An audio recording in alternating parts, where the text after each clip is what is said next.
Hi, everybody. I'm Ronnie. Hello, and I'm Jenny, and we're the Heart and Soul Sisters. Yay! And as you can see, we're still together. Yes.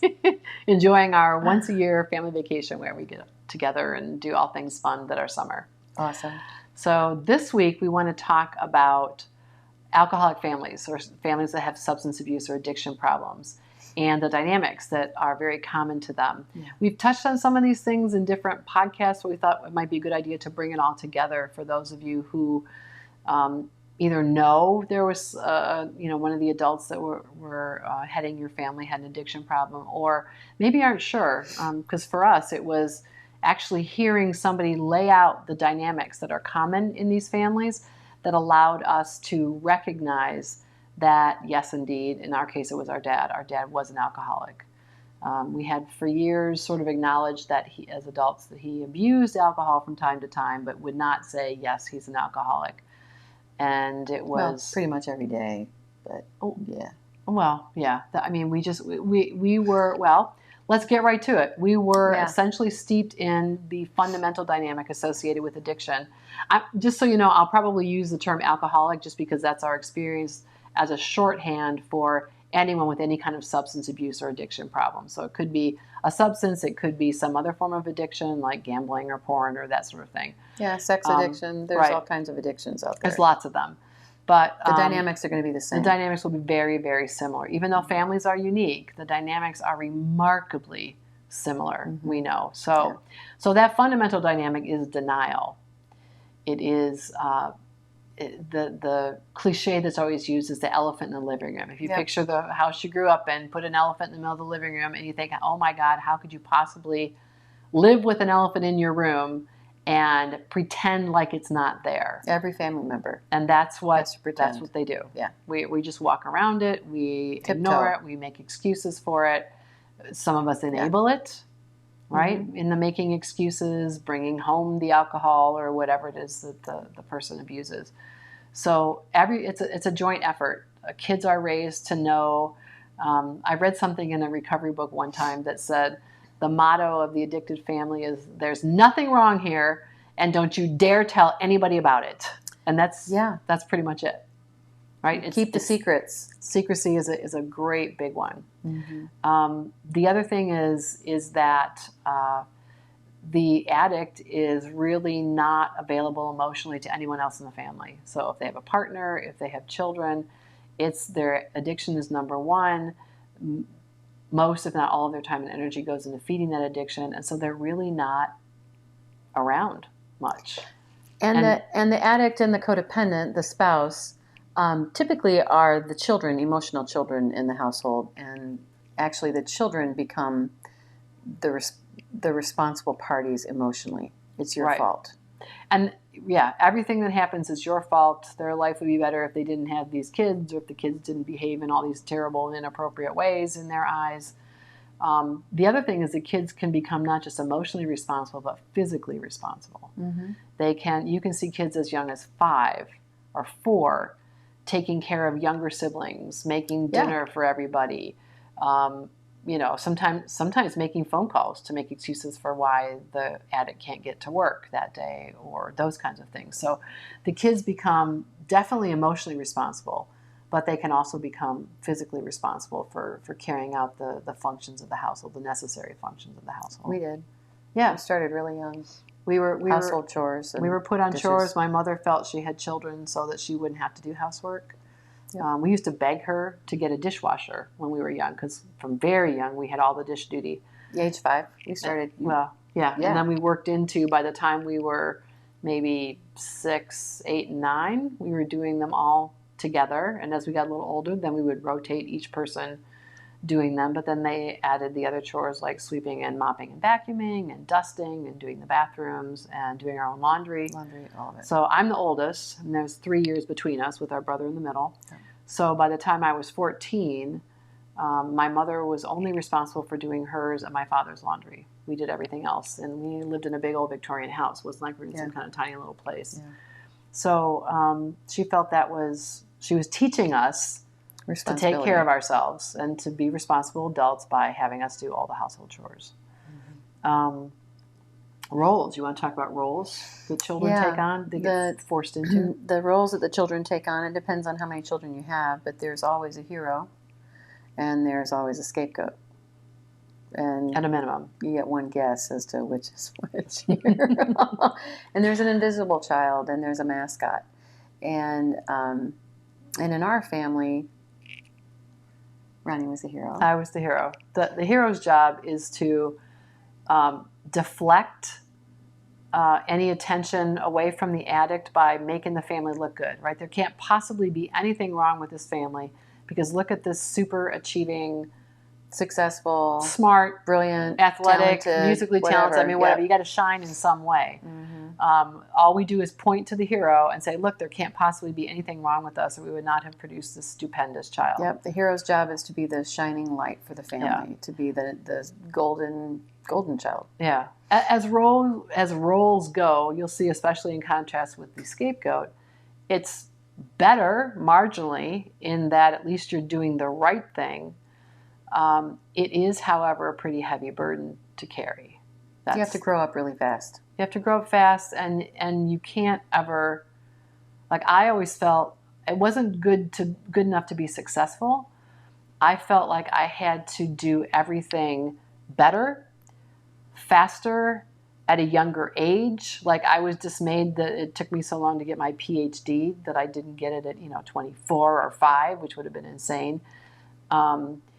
It's never, even phenomenal results are never good enough. I was just gonna say, you're never good enough. Yeah, it's never good enough. So it's on the outside it might look great. Well, why wouldn't you want to be this kid? Why wouldn't you want to have all these, awards or accolades, accomplishments or whatever?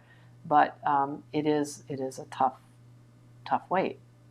And then there's a scapegoat, which can't even come close to following in the tracks of the hero. And no way. And the scapegoat's job is to distract too, but from the opposite perspective, right? The scapegoat's job is to be the garbage can for the family. Yes. Basically.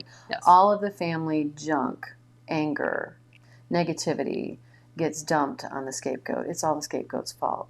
Right. And so...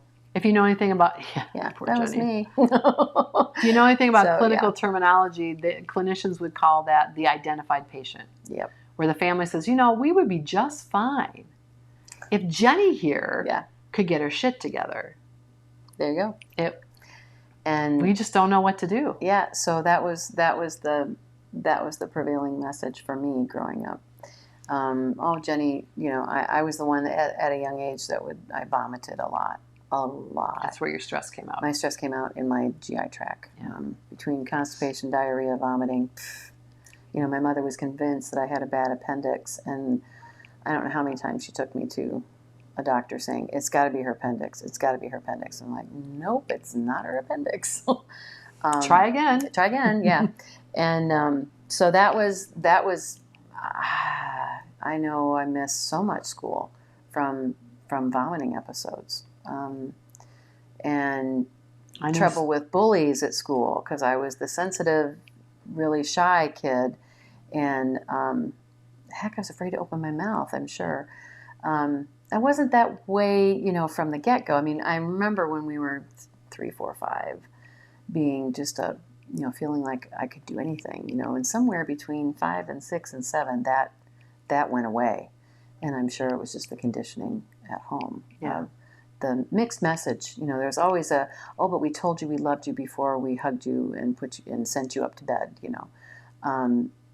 But, that nighttime, I love you, give me a hug, does not undo a day full of what the hell's the matter with you and all the name calling and all the, why are you so slow and why lazy? Why are you so slow? Why are you so lazy? Why are you doing such a terrible job? I mean, lots of colorful language. I'm trying to not use, but it was a turn the air blue kind of house on a daily basis. So we knew very well what all those curse words were from a very young age. There was no sugarcoating anything. My mom and dad, and there was just so much rage that you truly. I mean, there was also physical abuse, and there was multi-generational molesting issues on both sides of our family. Yeah.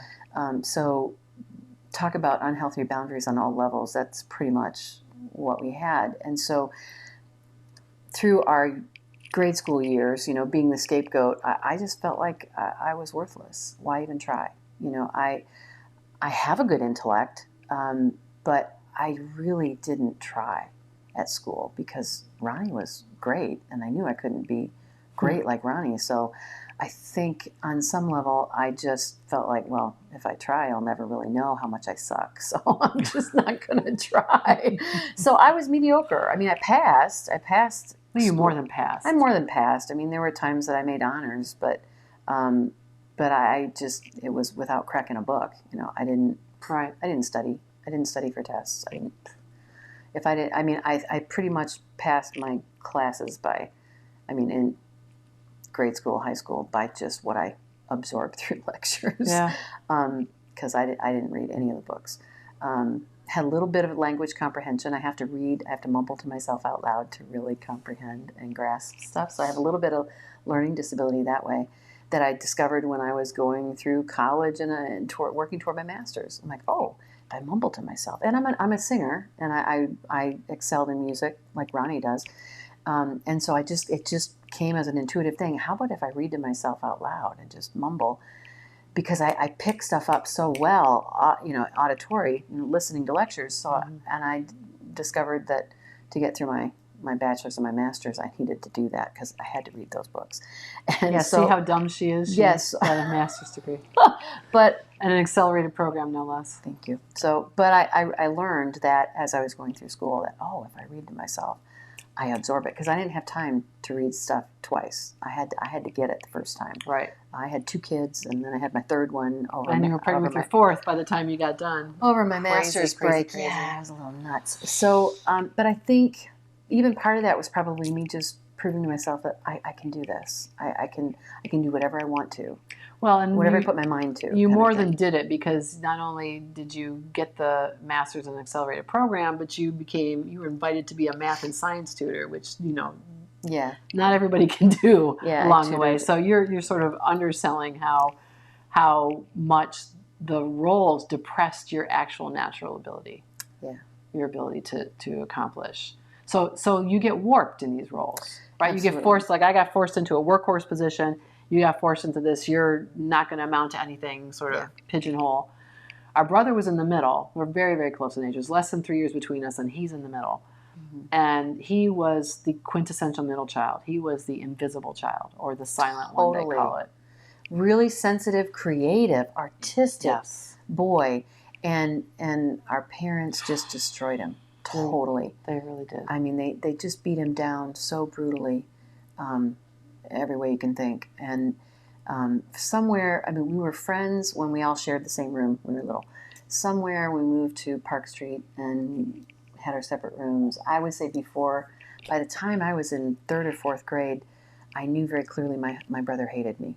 I mean, it just it was your role. It was my role. It just and I don't blame him, but to this day, I think he couldn't care less what and that's just.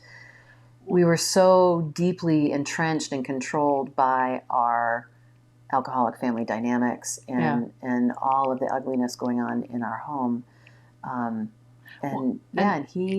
we were explicitly pitted against each other, not definitely. just, why can't you be like me, right? Oh, no, yeah. But also, I remember as we got older. Well, that was all part of the triangular communication. It was all part of the triangle. But as we got older, you and I wanted things. Like we wanted some decent clothes to wear as we got into junior high and high school, and so we were always trying to figure out how we could maybe get a little increase in our allowance and do our own shopping for some clothes, because we just we got a paper route. I was 11. You and Chris started the paper route. I joined it at the age of 11 when you got you started getting more involved in school and And kind I of gave didn't it have up. time to do it. So yeah. Christopher and I took it over, but the paper route and then babysitting, and then I mean, I went from one thing to another, and that's how I bought clothes. Right, but the point I was making was that they used to throw up to us Oh yeah, that Christopher doesn't make any demands, right? Your brother doesn't ask anything of us. You girls are always asking for things. Well, always asking for things was a dramatic exaggeration. Yeah. Because you really didn't express displeasure with what was going on. We didn't speak up. We never talked back. no, Never talked back. no. A couple of slaps across the face will teach you along the way that you don't do that. But they were always saying, pitting us against each other in different ways. And the way Christopher was used against us was he doesn't ask us for things. Christopher's satisfied with what he has. He doesn't make demands on us. So you've got the hero and the scapegoat at the bare minimum. You can have the invisible child. And then the other main one is the mascot, which was also you. Which was later also on. me later on. When we moved from Lower Michigan, our little suburb of Detroit, to the farm, and we talk about that in our book. Yeah, in the Upper Peninsula. In the Upper Peninsula of Michigan, there's a whole experience of trying to come back together. Dad had wanted to divorce Mom. He moved out for a few months. It was, he made it very clear he wanted Ronnie to live with him, but didn't want anything to do with me or my brother, our brother. And all of the ugliness that went along with all of that. And they decided they wanted to keep their marriage and try to work things out. So their remedy was... They wanted a different life. They wanted a different life. Yeah. Problem was they took themselves with them when they moved, and that truly has been our joke. But nothing changed. Other than that, they wanted us to. We had been a very separate family. We'd all kind of isolated. Mm-hmm. They wanted us to come together and all be friends now and be best buds and buy into the new fairy tale that we were the closest, most loving, most wonderful family ever. And that's what the farm was supposed to do. And we were all supposed to have our own little commune going. They were eventually, right? We were supposed to love this place so much that we'd all come back and build a house there and live there forever. Yeah. So we were in this tiny little original farmsteading house. Tiny. Less than 1,000 square feet. And it was in this environment that you took on the mascot role. I did, because I with that first summer we had so much cleaning. It had been a junkyard for so many years.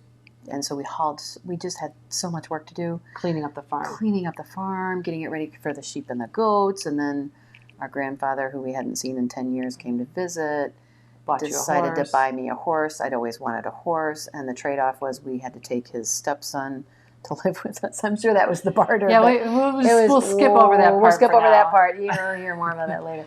But anyway, so I was on cloud nine. I had a horse. Oh my gosh. And she was amazing. And I rode a horse. I rode her a ton and made a friend, Lori, who we got the horse from, her family. And it was wonderful. And that whole summer I dropped 25. Dropped a lot of weight. You had been unhappy. I'd been unhappy and miserable and bullied and overweight as a kid and just miserable for a couple of years. And lost all this weight that summer. Joined school and made some new friends, especially these two guys that were first cousins, that Tommy and Jimmy, that were just a hoot. They were so funny. And I think I said this in our book, but anyway, Tommy's introduction to me was he sat behind me in algebra, and his cousin sat next to him. And I had this hair, but like times three. Times it's I got a nickname of Wiggy because I can't remember who donned that name, but nobody can have that kind of hair. It's got to be wig.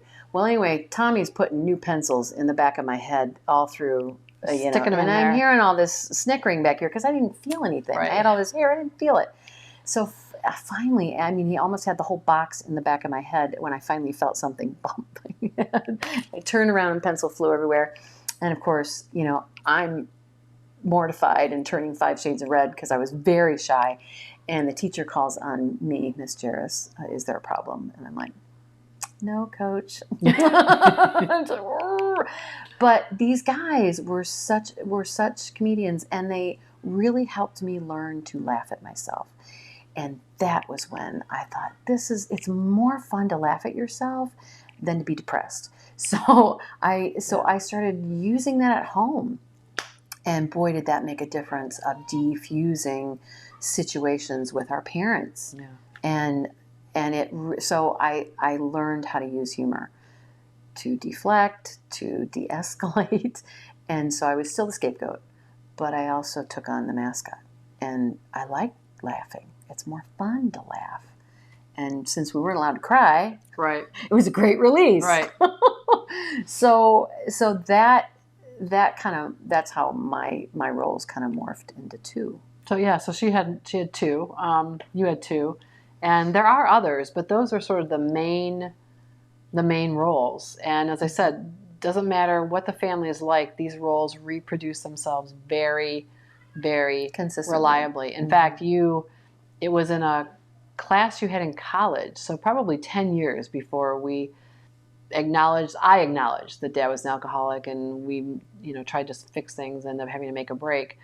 That you sat in a classroom where they talked about these dynamics, and they were going through the roles. Oh, yeah. Said, that's Ronnie. That's Ronnie. That's Christopher. Chris. That's me. Oh, right? that's me too. Yeah. Yeah. So there are others, but those are the most common ones. And the thing is that the roles can shift over time. Mm-hmm. And that's the scary thing. Like, somebody could be the hero, and that you could be all about trying to be the hero, and all of a sudden the dynamics shift, and now all of a sudden you're the scapegoat. That never happened in our family. We were very consistent. Yep. But it can be certainly very disorienting. In fact, I think that's what happened to Dad growing up. I think he was the hero, and then he became the scapegoat later on as a man in his 40s. Mm-hmm. And I always, when I talk about these dynamics with my students, I always say, God help the only child in a family with an addiction problem, because they're going to be called upon to play all those roles simultaneously. Whenever needed. You have to be the hero. Now you have to be the scapegoat. Now you have to be the mascot. Now you have to just disappear. It is just crushing, right? Those are the things that most people recognize.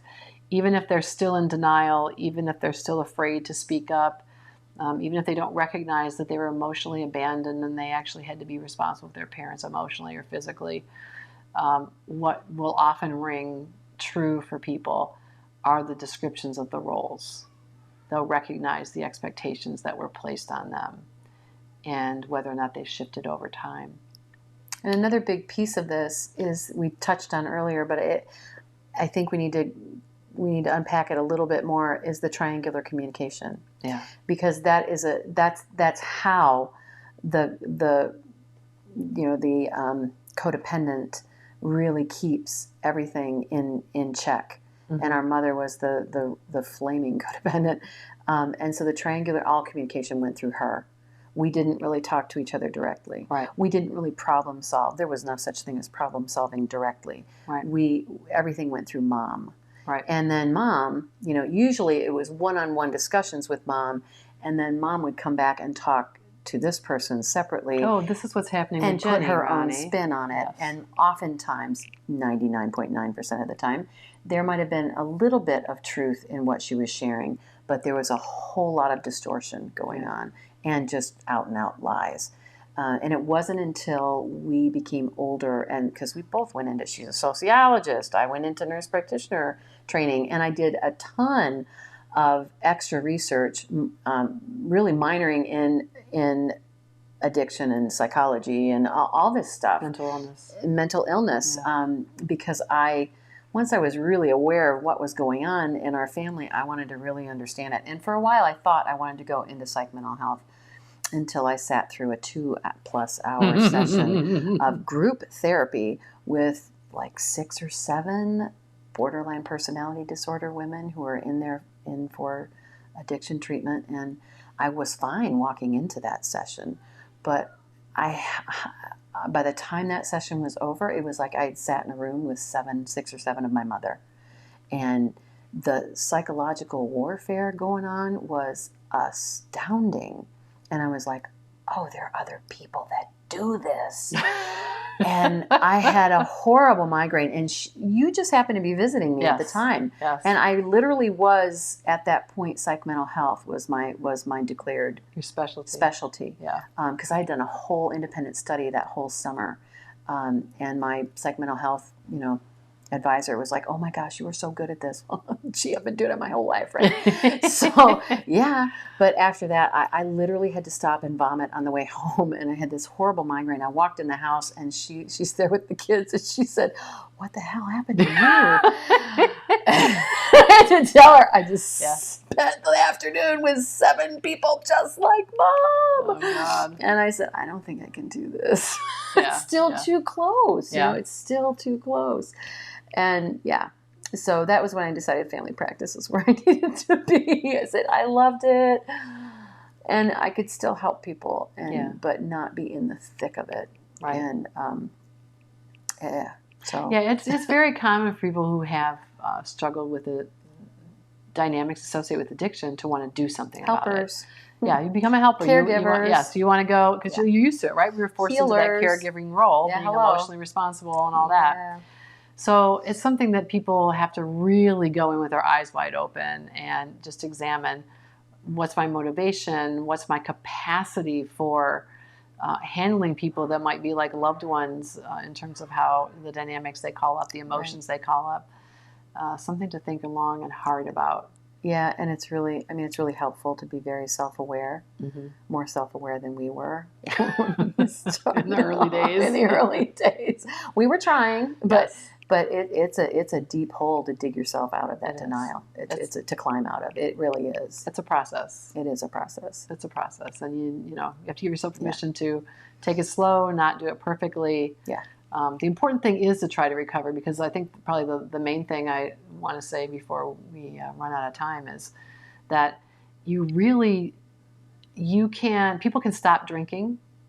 You can leave a family with an addiction problem, but unless you consciously seek recovery, recovering your spirit, recovering who you are, who you were meant to Your be. identity. You don't even know who you were meant to be. Right, when it's all been derailed by these roles that you were handed and forced to play. If you can stop drinking, but if you don't go into some kind of active recovery where you're working to undo all the damage done by the addiction, you're just what they call a dry drunk. Yeah. And same thing with children. There, children, that the good news is that most kids that grow up in an abusive or addictive homes do not repeat that cycle. But that's very heartening. It's important to know. But it takes a concerted effort. You need to be engaged in your own recovery process. Yes. To really examine the dynamics and unwind the dynamics.